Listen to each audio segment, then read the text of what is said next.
A case of alleged child abuse has led to capital murder charges being filed against an Anniston man.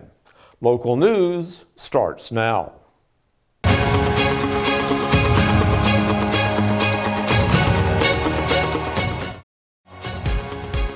This segment of EAN Local News is brought to you by Waldron Manufacturing, metal buildings made right here in Calhoun County.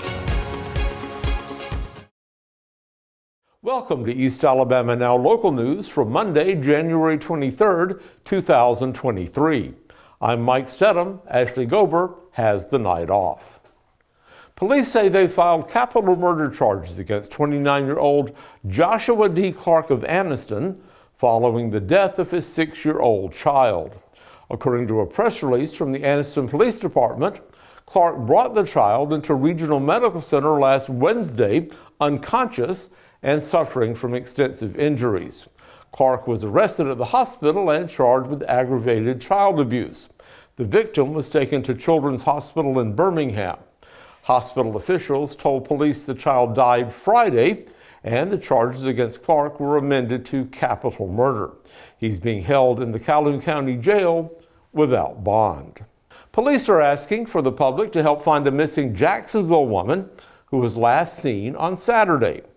This is a photo of 24-year-old Bethany Pettis, who's been put out on the Missing and Endangered Persons Alert list by the Alabama Law Enforcement Agency.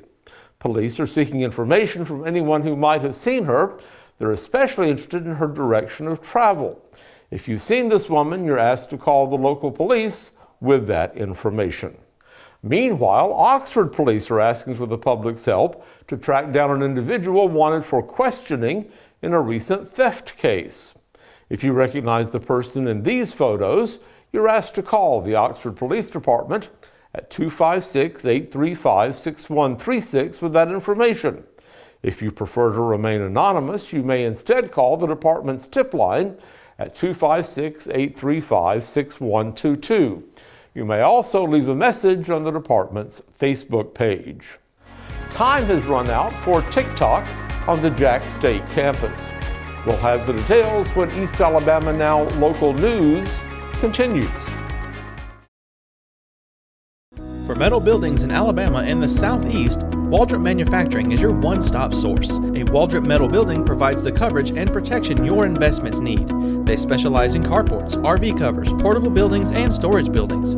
Stop paying rent for storage. With Waldron's price per foot, you can actually save money by buying straight from the manufacturer. Waldron buildings are guaranteed because Waldron manufactures buildings with U.S. steel right here in Calhoun County.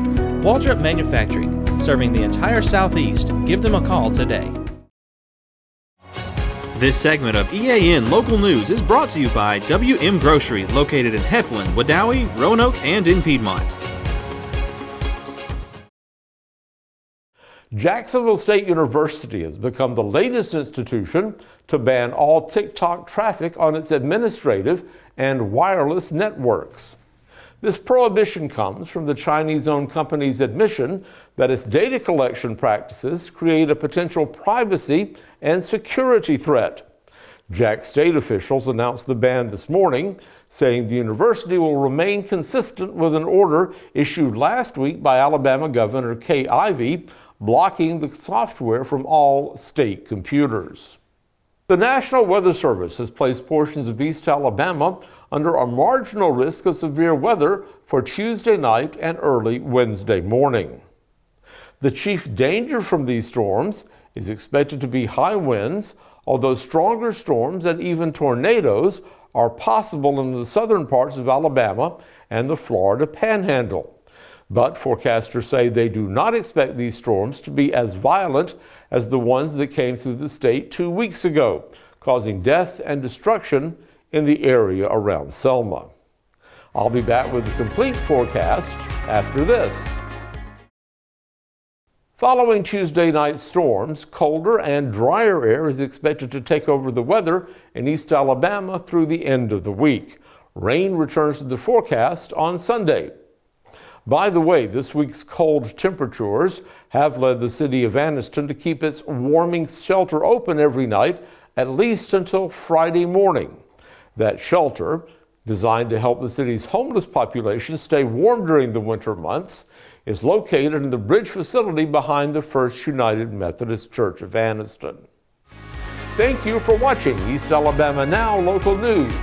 We're here every Monday, Wednesday, and Friday evening with the latest local news from around Calhoun and Cleveland counties.